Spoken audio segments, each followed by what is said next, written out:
Hello, ladies and gentlemen. Welcome back to the Off the Dome podcast. It's season 3. It's episode 3. We got a lot to unpack. I'm recording this Sunday night. You're going to be seeing this. I'm recording it 3 days before the NBA season starts for opening day of the NBA regular season. I'm hyped up for this. I'm very hyped up for this. Originally, I was looking at this maybe like 20 minutes ago. I was going over my notes, what I was going to talk about. I was struggling to find topics. I was struggling to find things that were relevant in the NBA right now. And now, 20 minutes later, I'm like, holy shit, I've got too much to talk about. But that's okay. We're going to kind of get through everything pretty quickly here. This is what I'm hoping to be the last podcast episode without a guest on. Just all this preseason stuff, really for me, is just sort of kind of getting back into the thick of things, getting back to being used to putting out podcasts. Again, I'm trying to do once a week and just kind of getting back into the rhythm. Honestly, that's sort of what this preseason Off the Dome podcast, season 3, has been for me right now. And hopefully as well as the last podcast that you'll be seeing in this room without good lighting. Because right now the lighting's just sort of, I just got the ceiling lights on, which, don't worry, it's going to get a whole lot better. But, ladies and gentlemen, let's go over the topics. I'm going to take a dive into the GM surveys that happened about a week ago. Just sort of kind of briefly go over those. I'll be going over the history of those as well. Number 2, the ceilings and floors of major NBA teams or of teams that will be playing a big role in the 2022 NBA season. How good will those teams be versus what's the worst those teams could be. Number 3, I'm going to go over my first power ranking. It's week 1 power rankings. Number 4, my fan hot takes. I asked you guys last week to submit your hot takes for the season, and I'm going to go over all the ones I got.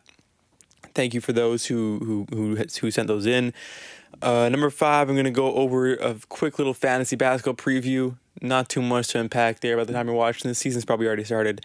And number 6, I'm going to touch on the Kyrie Irving situation. I hate to get political. I'm not going to get political, by the way. I'm just going to kind of not even really give my thoughts, just sort of update it. And I guess sort of give my thoughts. I don't know. I don't really care enough, though, to have an opinion that y'all probably really care about that situation. I think that everything that there is to be said has already been said by somebody else. You don't need me to give an opinion on that stuff. But I'm going to actually start with fantasy preview, with the fantasy basketball preview real quick, get that out of the way. Fantasy basketball for me is something that I think, not just for me, everybody, love-hate relationship with not just fantasy basketball, but fantasy sports really in general, fantasy football, basketball, whatever it is. Fantasy basketball for me, last year I did pretty good. I was in 3 leagues. One of the leagues, I'm not going to lie, I mailed it in. I was shit. I was ass. I think I was, I finished, not last, but yeah, we had like a 15-team league. I was probably 11th. Not very good. And that was only because toward the end of the year, I was like, no way I'm going to get last. So I started really focusing and kind of made a few trades and kept updating my roster, whereas everyone who I was playing against, by the end of the year in fantasy basketball, no one really cares anymore. So I just, for my own self, I updated the roster, won a few games. In the other 2 leagues, I won one of my other leagues and lost in the finals in the third one. So overall, last year, not too bad in fantasy basketball. This year, I'm only going to be in 1 league, though. So I'm not going to do 3 leagues. That's too much. But the main tips, the main players that I'm looking at for fantasy basketball, and really I think there's a big 3 in fantasy basketball this year that going into the season should be everybody's targets, and those are obviously Luka Doncic, Giannis Antetokounmpo, and Nikola Jokic. Those are kind of the big 3 in fantasy basketball. And look for those guys to ball out and give you hella fantasy points, because they always do. And that leads me, and again, I'm fantasy basketball, fantasy preview. It's a quick point here. It's a quick little segment. Okay, I'm not going to tell you who to pick, who not to pick, like those people on TikTok do for fantasy football. I'm not, because I don't know. But I do know one thing. Okay, there's one guarantee that I can guarantee you works every single year in fantasy basketball. All right, there is a certain type of player to draft in fantasy basketball that guarantees you points. Okay? And that is to go out of your way and search for tall, white, European dudes. That is the key to winning your fantasy basketball league. It just is. Call me racist, but I'm telling you the truth. All right, the more of them you can have, and I'm talking about Nikola Jokic. If you have the first overall pick Nikola Jokic. All right, if you have a top 3 pick, pray that Jokic falls to you. Okay, I'm talking about Jokic. I'm talking about Sabonis. All right, I think he was born in America, but he's got European heritage. Sabonis, Vucevic, guys like that. All right, those are actually the big 3. If you can get Jokic, Sabonis, and Vucevic on your fantasy basketball team, you are in a very good place. Very good place in your fantasy basketball league.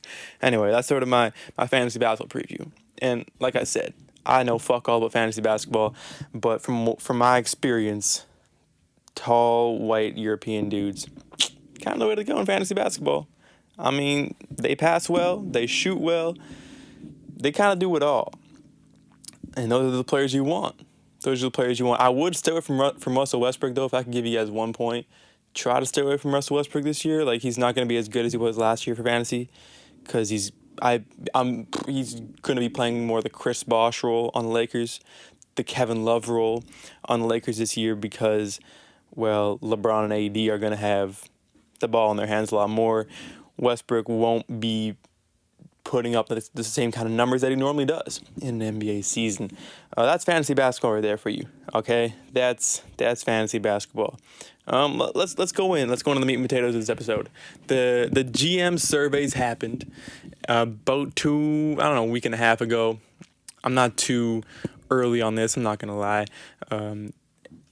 But I thought that it was worth going over before the season started. And not just going over them, but looking back historically at a few categories and seeing how accurate general managers have been in the past. And the first category that I want to take a deep dive into, the GM surveys, is how they have been voting for who will win the finals. For every year, the general managers all vote for who they think will win the NBA championship. And this year, 2022, 72% of them were in favor of the Brooklyn Nets winning the NBA championship. And I think this was taken before it was announced that Kyrie wasn't going to be playing for the Brooklyn Nets, or before that situation was really the situation that it is now. It was more sort of like a jokey thing. But I still think without Kyrie Irving, Nets would probably be favored this year. In my opinion, at least, I would still pick the Nets to win it. But yeah, this year, the general managers, they picked, in the GM survey, the Brooklyn Nets to win it, 72% of them. Last year, let's look back historically, last year in 2021, the GMs voted the Lakers. 81% were in favor of the Lakers. The Bucks obviously won that year. Going back 2020, the general managers, they picked the Clippers, 46%. That was the year that Kawhi Leonard came over. Of course, in 2020, that was won by the LA Lakers. Go back before that, 2019, the general managers picked, actually 2019, 18, 17, the general managers all picked the Golden State Warriors. Warriors obviously won it in 17, and in 18, 19, the Toronto Raptors won it. So over the past 6 years, or over the past 5 years, I guess, 21, 20, 19, 18, 50, 17. Over the past 5 years, the general managers have been, they're 2 and 3. All right, they've guessed 2 of them right, got 3 of them wrong. This year they picked the Nets. I don't think that's that bold of a take, honestly. The general managers this year in the survey, 72% of them picked the Nets to win the NBA championship. 17% of them said the Lakers are going to win the championship, and 10% of them said the Bucks would win the NBA championship, repeat as the NBA champions. Let's go on to who they picked, or who they thought was going to win the MVP, because that's another category that I was sort of interested in, who the general managers predicted would win the MVP. I'm going to save everybody a little bit of time. The general managers over the past 5 years, over the past 5 years, the general managers are 1 and 4 in that category.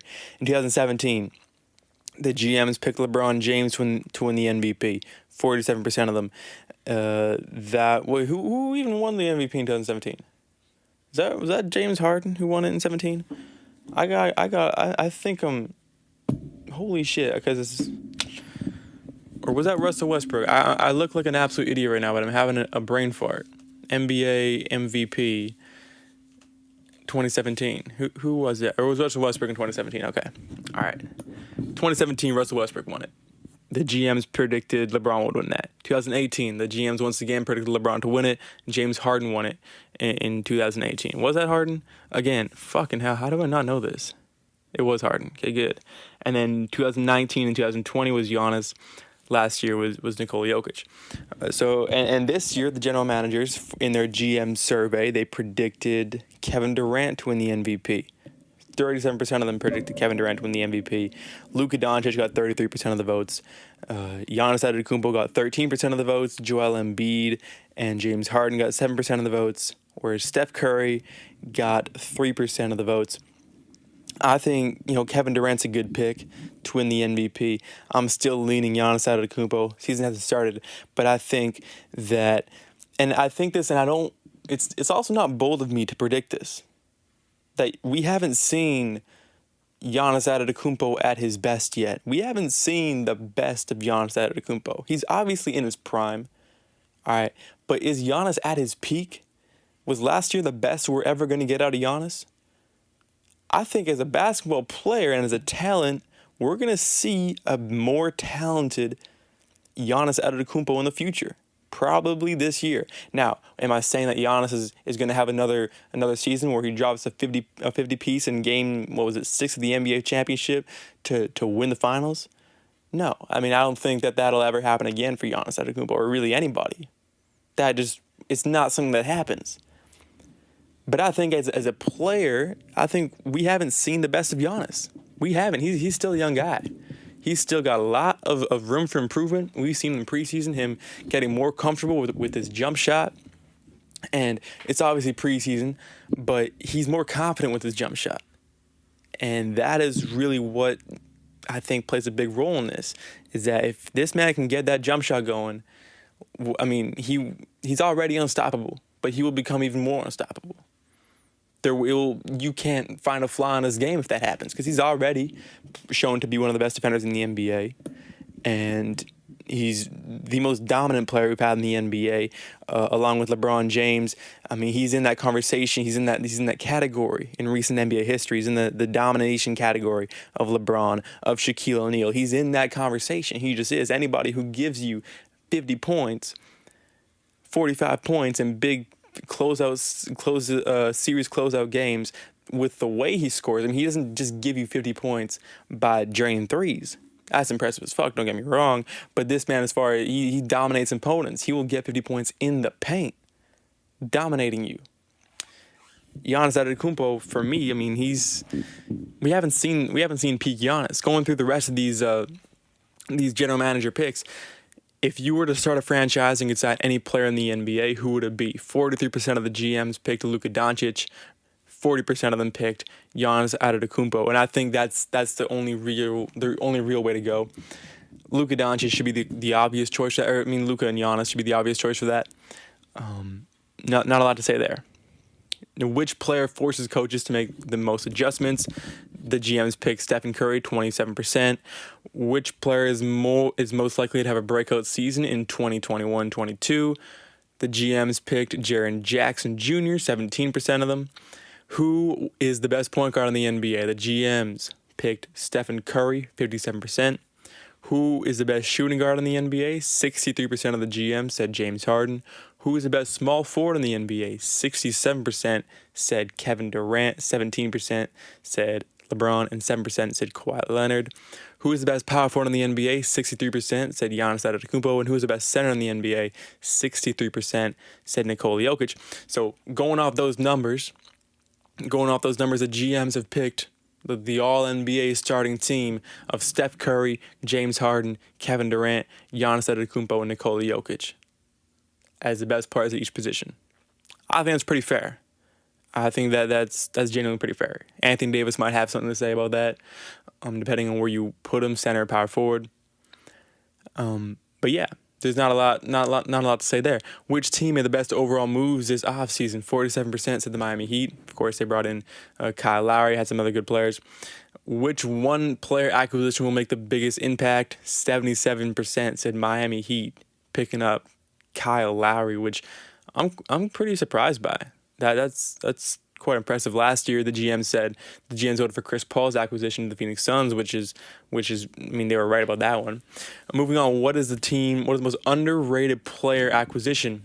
Larry Nance Jr. to Portland won that 28%. Patty Mills to Brooklyn was second with 17%. I think Larry Nance to Portland's an interesting one. I'm going to get into the Portland Trailblazers a bit later. I think going into this year, Portland might be one of the most underrated teams in the NBA as far as where they will rank in the standings. And like, I don't think they'll win I don't think they can, win a championship or anything like that. But I think the Portland Trailblazers, they're going to shock a few people. They're going to turn a few heads. Like they always do. Which team will be most improved in 2021-22? The Chicago Bulls took that one 27%. And yeah, that's really all. There's a bunch of other categories that I don't really want to get into because just kind of bored reading them all off. I'm not gonna lie. So that's a GM survey. Let's go on. I said I was going to talk about the Portland Trailblazers. Let's go through. I'm going to go through and give y'all the ceiling and floor for major basketball teams that will be playing a role in the 2021-22 NBA season. Starting off at the top, the Brooklyn Nets. Okay, the Nets' ceiling is obviously an NBA championship. It is. Okay, no debate there. What's the floor for the Brooklyn Nets, though? That is up for debate. I can see them. I think the floor, just like last year, is losing in the second round, especially if you don't have Kyrie. Okay, if Harden can stay healthy, if Kevin Durant can stay healthy, both of them have had serious injury problems. Now, if you have a fully healthy Brooklyn Nets team, that's what I'm going to go off here. Fully healthy, what's the ceiling for the Brooklyn Nets? What's their floor? Their floor, for me, second round exit, like they had last year. Ceiling is an NBA championship. Pretty simple. Milwaukee Bucks, I think their ceiling's an NBA championship. I could see it happening. They could go back to back. They got who I think to be the best player in the NBA, Giannis Antetokounmpo. And in my opinion, Giannis will only get better this year. I think we haven't seen the best of Giannis Antetokounmpo yet. And he's going to show us that, hey, the man you saw last year, that's just the beginning, because you are going to be getting Giannis Antetokounmpo playing basketball later and later in the NBA playoffs. We saw him in the finals last year. We've seen him in the conference finals a few years ago, and that's a trend that'll continue to happen. Similar to how LeBron James has been playing basketball later and later into the seasons over the past few years. Kevin Durant, Kawhi Leonard, all these great players, we see them over and over again when it gets down to it. Ceiling for the Bucks is an NBA championship. Floor, I'm gonna say second round out, just like the Brooklyn Nets. Lakers. This is a bit interesting. Like, for floor, since they're in the Western Conference, I'm tempted to say that they could be bounced in the first round again, depending on their matchup and how they do in the regular season. That's my gut. Is floor is being bounced in the first round, but I think the Lakers. That's what I first thought. And then the more I think about the Lakers is ceiling and floor. Ceiling, obviously, an NBA championship, but I can't really visualize the Lakers losing before the Western Conference Finals. Because here's the thing with the Lakers, they're a team that I know will win a lot of games in the regular season. They're a team that are going to have very favorable matchups in the playoffs because they will be a high seed, probably the 1 seed, if not the 2 seed. And for that reason, I'm saying the Lakers' floor is actually higher than the Brooklyn Nets and Milwaukee Bucks' floor. Lakers' floor, the worst they'll do this year, in my opinion, is losing in the Western Conference Finals. The best, an NBA championship, obviously. Phoenix Suns. Suns is interesting. I'm saying the floor is getting bounced in the first round, just like it was last year. And the ceiling, I'm not going to say NBA championship. I think a third round exit for the Phoenix Suns is the best I can see them. I think that's completely fair. Can't see them winning an NBA championship. And I say third round exit. Or I'm tempted to say, I guess for ceiling, yeah, I can't see Phoenix back in the finals. I can't do it. So I'm saying third round exit. Utah Jazz. All right, this team's a bit interesting. A floor is a first round exit. But I'm saying ceiling, I got a weird feeling about Utah this year. If they can stay healthy, all right, I'm assuming they can with Donovan Mitchell. I'm saying the ceiling is losing in the NBA Finals. I think the Jazz's ceiling is higher than the Phoenix Suns' ceiling this year, even though I think the Suns are a better team right now. But as far as what I can picture and visualize in my head, I can see Utah in the NBA Finals this year. I can't see them winning, but that's what I'm saying. Their ceiling is a loss in the NBA Finals. Their floor bounced in the first round. Actually, I'm going to change that. Bounced in the second round. Utah won the first round. The Miami Heat. Now, this is a team, Miami. I'm saying that I don't think their ceiling is that high. I say their ceiling is losing in the second round, and their floor is losing in the first round. All right, they are first or second round out. I'm saying they're going to probably be a second round out if I was a betting man right now. But like I'm not that big on the Miami Heat like a lot of people are. Okay, I'm sorry, I'm just not. The Denver Nuggets. Jamal Murray plays a big role in this. Now, he's hurt, but let's say in a world that Jamal Murray comes back and he's fully healthy, I think the Denver Nuggets' ceiling, just like the Utah Jazz's, in my eyes, is an NBA Finals appearance where they don't win. A floor for the Denver Nuggets, I'm gonna say first round exit. I'm big on the Denver Nuggets. Philadelphia 76ers. This one's interesting. Again, I think the worst they'll do is a first round exit. That's as bad as it'll get for Philadelphia.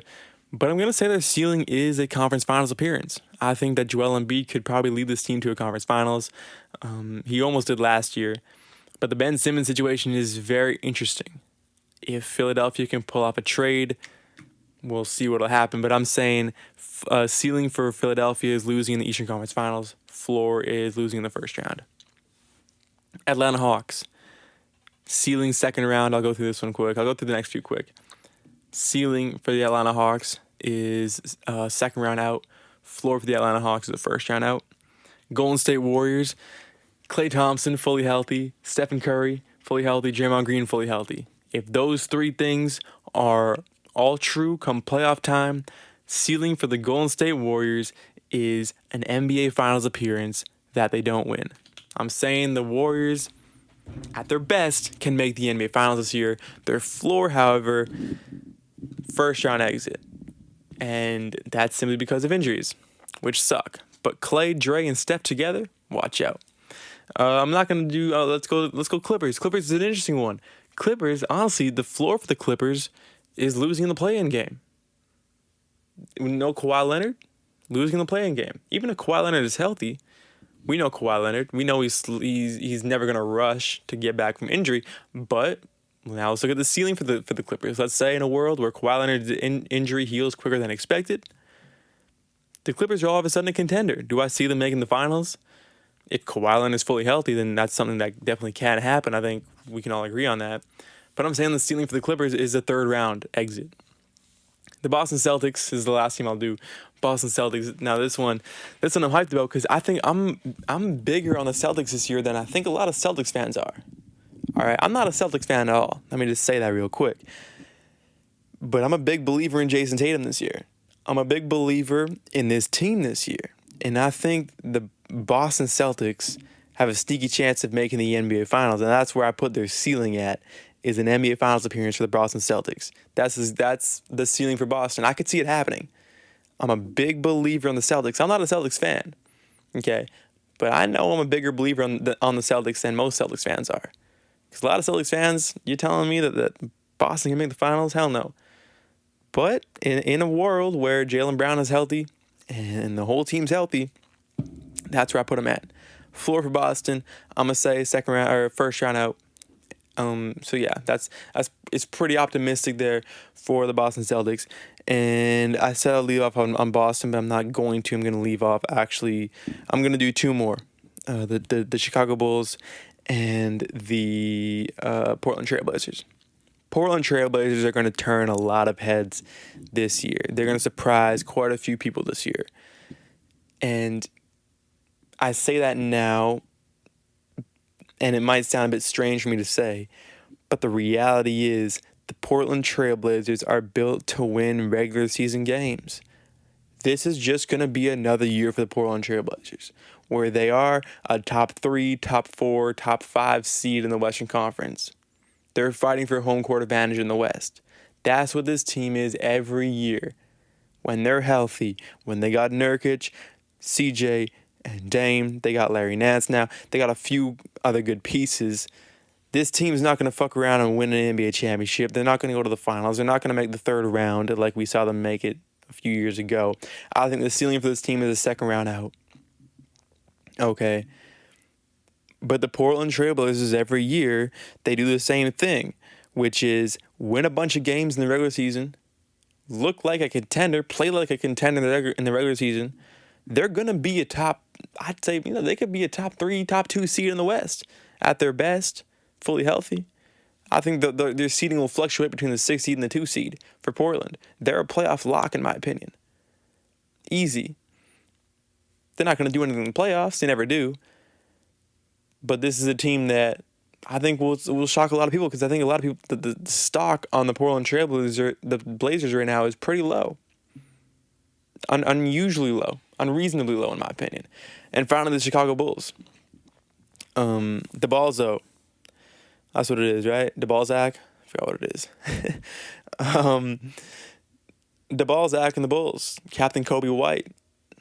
Billy Donovan, head coach. This team, I think, ceiling-wise, second round exit.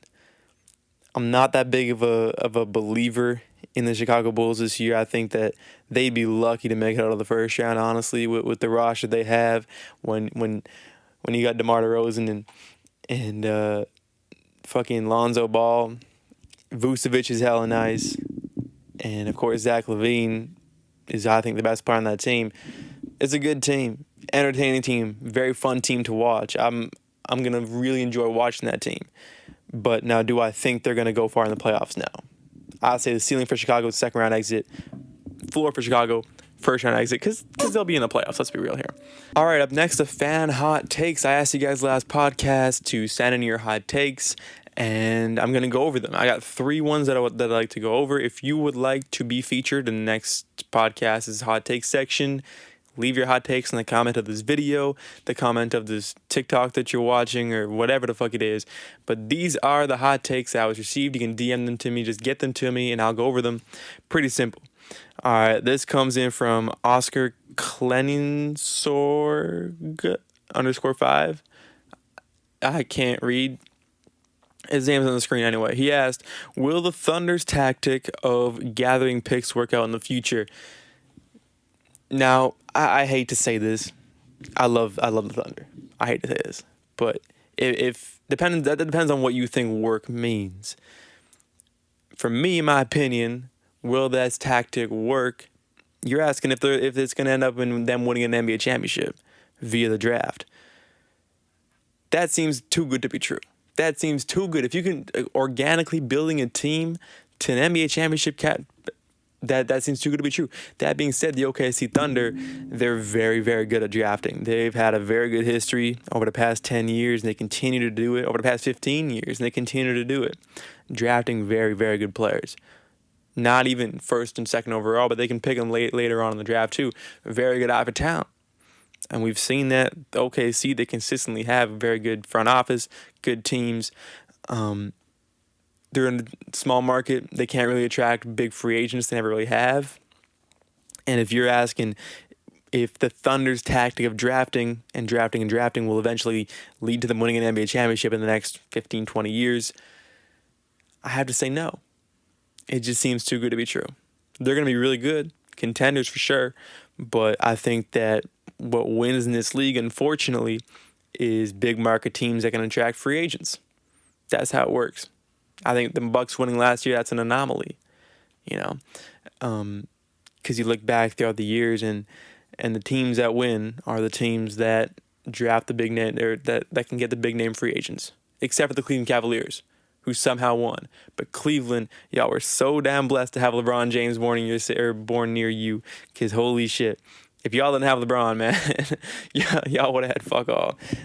Next up, this one's coming in from Madden B31. Westbrook is winning MVP. That's your hot take. I don't think that'll happen. I mentioned already earlier this year, or earlier in the podcast, I said that, in my opinion, Westbrook's role this year is going to be the Chris Bosh role, if you will, the Kevin Love role, if you will, going back to previous LeBron James teams where he's had a big three. Russell Westbrook, he's the third wheel behind Anthony Davis behind LeBron James. He's going to kind of be what James Harden was last year for when the big three in Brooklyn was fully healthy. Harden was perfectly fine with just chilling, scoring 20 points, but having 11 assists and 11 rebounds. Harden last year was amazing in that third tier role, which for me gave me a lot of respect for James Harden. I think I probably ranked him a bit too low in my top 50 list. So I'm sorry about that. But Madden B31 asks, is Madden fucking, I'm an idiot. Hold one sec. Madden B31 says his hot take is Westbrook's winning MVP. I say ain't no way. No, he's gonna be playing the Chris Bosh role, the Kevin Love role. He's gonna be balling, okay, but nah. FW.FXGo says the Suns aren't making it past the first round. Now, I said this earlier. The Suns' floor is a first-round exit. I think I said that. Yeah, I said that. I think. Yeah, I said that. Phoenix not making it past the first round. That can happen. Remember, last year the Suns almost got bounced in the first round. Now, at the end of the day, they beat the Lakers, but it wasn't comfortable. Phoenix not making it past the first round. I mean, that's definitely high in my opinion that they will make it past the first round. They look like a second round out team to me, second or third round out. Remember, they're still a very good team. Devin Booker, DeAndre Ayton, they're only going to get better. Last year too, a lot of things that people forget about Phoenix is last year the Suns' core, outside of Chris Paul, outside of Devin Booker, outside of DeAndre Ayton, the Suns were made up of a lot of young players. And they balled out. They really did, and they're only going to get better. Booker's only getting better. Aiden's only getting better. So the Suns getting bounced in the first round, unless injuries come into play, that won't happen. So thank you to you three for submitting your hot takes. Again, if you want to be featured in next week's podcast, just leave your hot takes in the comments of this video. It's a pretty simple gig in my opinion. I'll shut you out and all that good stuff. Finally, this is a topic that I'm only ever gonna cover once, hopefully, but it's Kyrie Irving, and I'm not gonna shed or talk about his decision to not get vaccinated because personally, I don't know if I'm allowed to say this, but I don't care. I mean, whatever. If you don't want to get vaccinated, don't get vaccinated. Just like the rules, I'm not gonna say anything about the rules of him not being allowed to play or any of that bullshit. I don't care. All right, whatever. It's the NBA's rules. It's Kyrie Irving's decision not to get vaccinated. That's it. That's all I'd say. But I have to stand up for Kyrie Irving in one spot. Okay, everyone loves to clown on Kyrie. He's an easy target right now. He is. Everyone shits on Kyrie Irving. All right. But I have to defend him in one aspect, and that is people calling Kyrie Irving selfish. Get the fuck out of here. If you're telling me that Kyrie Irving is selfish, I'm going to ask you to please shut the fuck up. Ain't no way. And I'm going to read off some things that this man has done, okay, in the past few years here. Okay, Kyrie Irving donated $1.5 million to WNBA players, but he's selfish. Kyrie Irving provided $350,000 or $350,000 Thanksgiving meals in New York City. Again, this is a selfish player. Kyrie Irving bought 200 plus kids Christmas presents. Once again, we're talking about a very selfish player here. Kyrie Irving paid tuition for 9 HBCU students. Remember, this is still a very selfish Kyrie Irving we're talking about. And finally, the terrible Kyrie Irving, the selfish Kyrie Irving, the diva Kyrie Irving, bought George Floyd's mom a whole ass crib. That's all I'm going to say. I'm going to leave that there, okay? This is recent years, too. This last couple of years. Y'all call Kyrie Irving selfish. Stop it. Get the fuck out of here. Ain't no way. You can disagree with him. You can say why you get mad at him for not getting vaccinated, all that stuff. But do not question this man's morals. Okay? You can make fun of Kyrie Irving for thinking the earth is flat. Okay? You can be mad at Kyrie Irving for leaving Cleveland in the first place. I know I am. But do not question this man's generosity. Because he's more generous than, I think it's safe to say, 99% of the world's population is combined. He's given more than 99% of the world's population combined. He just has. In the last few years. All right. That's all I'm going to say. I'm not going to get political. I'm not going to talk about his COVID shit. I don't give a shit. personally, I don't care. Okay? I do not. I just care about basketball. That's it. Anyway, ladies and gentlemen, that's season 3. That's episode 3. That's done and dusted, baby. That's it. It's great. I'm having a great time right now. By the way, I'm recording podcasts. School's going. School's chilling. School. It's whatever. Baseball, MLB playoffs are going on right now. It's not basketball. Basketball's not on yet. So I'm watching baseball playoffs right now. I don't watch baseball until October comes around, until the playoffs matter. And holy shit, baseball games that actually matter are so fun to watch, bro. Like, no, y'all don't get, if you never watched a baseball game, just give it a chance. All right, the World Series is coming up. They're in the conference finals right now, the divisional finals, whatever the fuck you want to call them. These games will have you on the edge of your seat for like 2 hours. I'm not even a baseball fan. I don't even have a favorite team. But I'm watching the Dodgers and the Braves playing, and this shit's got me on the edge of my seat. I'm like, oh my God, this is so exciting. It's baseball, bro. Like, even when there's no runs being scored, I'm still hyped. How the fuck does baseball manage to do that? I mad respect for baseball. Okay, baseball playoffs, MLB playoffs, because the MLB regular season, like, it's the most boring regular season. It's so boring. Like, I'm not going to give a shit about game 78 of your 200 million game fucking regular season. Like, it's too much. Yeah, the WNBA Finals also already happened, which the WNBA Finals, like, it shocks me every year, okay? Because here's the thing. I don't know the WNBA is going on until ESPN posts who wins the finals. And it's like, holy shit, not only has the WNBA season started, not only has its playoffs started, but the thing is over. And we didn't even realize that this thing was happening. Like, it's just like you wake up one day and poof, Candace Parker's won another championship, which, fair play, whatever. Candace Parker, fucking baller. I'm happy that she won it and not Brittany Griner, because Brittany Griner, she's the one that had that video of him saying that she called DeMarcus Cousins a little baby or a little boy, whatever it was. Get out of here. Candace Parker, big ups. Yeah, that's about it. Premier League's going on. I'm cheering. I don't normally have a Premier League team to cheer for, but this year I'm rooting for Brentford, because the Brentford's a good ass team, and if they can get Europe, man, like, if they can continue the form they've had in the past few weeks, season off, I'm hyped. I love Brentford. They kind of came out of nowhere. I'm hopping on the bandwagon. I don't really care. All right, get mad at me. It's whatever. You know me, feeling good, living better. Drake once said that, and I'm out of here.